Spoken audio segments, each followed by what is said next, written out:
नमस्कार, मी आदिती वरदा सुनील तटकरे, मंत्री महिला व बालविकास विभाग, महाराष्ट्र राज्य। येत्या अक्षय तृतीयेच्या आपल्या सर्वांनाच मी मनापासून शुभेच्छा देते। येणारं हे संपूर्ण वर्ष आपल्या सर्वांसाठी सुखसमृद्धीचं जाओ, आनंदायी जाओ, यशमय जाओ अशीच प्रार्थना करत असताना खऱ्या अर्थानं एका गंभीर विषयावर मी आपल्या सर्वांचं या व्हिडिओच्या माध्यमातून लक्ष वेधून घेण्याचा माझा प्रयत्न आहे। अक्षय तृतीयेचा दिवस हा शुभ मानला जातो। अनेक विवाह, अनेक शुभ कार्य असतील, याच्यासाठी सर्वात उत्कृष्ट जे दिवस असतात किंवा जे शुभ काळ म्हणून ओळखले जातात त्याच्यातलं एक अक्षय तृतीय। आपल्या आयुष्यातले नवीन नवीन पावलं, सकारात्मक पावलं ही उचलत असतो आपण ती या अक्षय तृतीयेच्या दिनी।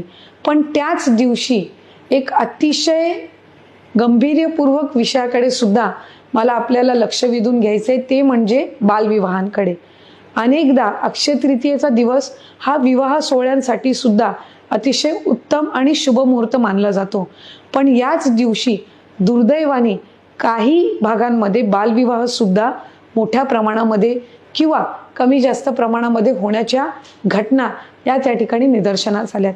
खरं तर देशामध्ये बालविवाहांची संख्या घटते, महाराष्ट्र राज्यामध्ये सुद्धा ती घटत चाललेली आहे, पण ती फक्त घटून चालणार नाही, तर ती आपल्याला शून्यावर आणायची।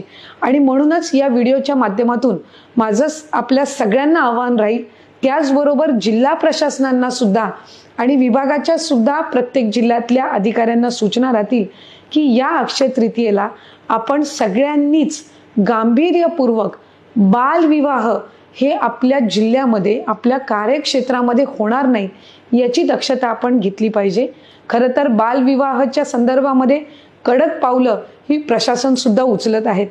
जिथे जिथे बालविवाह निदर्शनास येत आहेत तिथे संबंधित कुटुंबावरच नाही तर त्यांच्या सहित जे जे त्या बालविवाहामध्ये सहभागी होतील, म्हणजे अगदी तिथले पुजारी असतील किंवा तिथलं बँड पथक असेल किंवा त्या बालविवाहामध्ये सहभागी झालेले नातलग आणि गावकरी असतील, यांच्यावर सुद्धा गुन्हा दाखल करण्याच्या दृष्टिकोनातून कडक कारवाई ही त्या ठिकाणी केली जात आहे।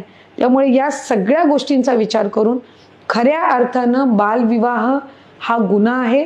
एखाद्या बालकाचं म्हणजे मुलीचं किंवा मुलाचं आयुष्य हे आपण बालविवाहाच्या माध्यमातून आपण ते खऱ्या अर्थानं दूषित करू नये किंवा त्यांचं आयुष्य हे बालविवाह त्यांचा करून आपण कुठेही चुकीच्या मार्गावर किंवा बर्बाद करू नये, ही दक्षता आई वडील म्हणून सुद्धा, पालक म्हणून सुद्धा आपण घेणं हे गरजेचं आहे।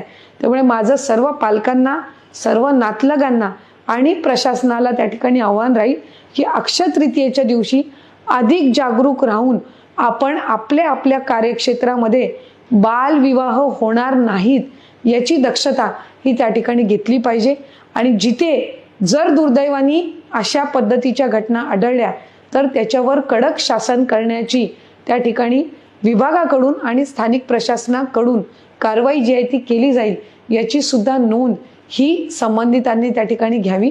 माझी या व्हिडिओच्या माध्यमातून संबंध राज्यातील ग्रामपंचायतीचे सरपंच, त्यांच्या संपूर्ण कार्यकारिणीला, त्याचबरोबर शहरातल्या सुद्धा स्थानिक लोकप्रतिनिधींना विनंती राहील की आपण याच्यामध्ये पुढाकार घ्यावा आणि आपल्या आपल्या कार्यक्षेत्रामध्ये बालविवाह होणार नाहीत यामध्ये आपण सगळ्यांनी सुद्धा अधिक अग्रेसरपणाने त्या ठिकाणी भूमिका घ्यावी, अशीच माझी आपल्या सर्वांना विनंती राहील। धन्यवाद।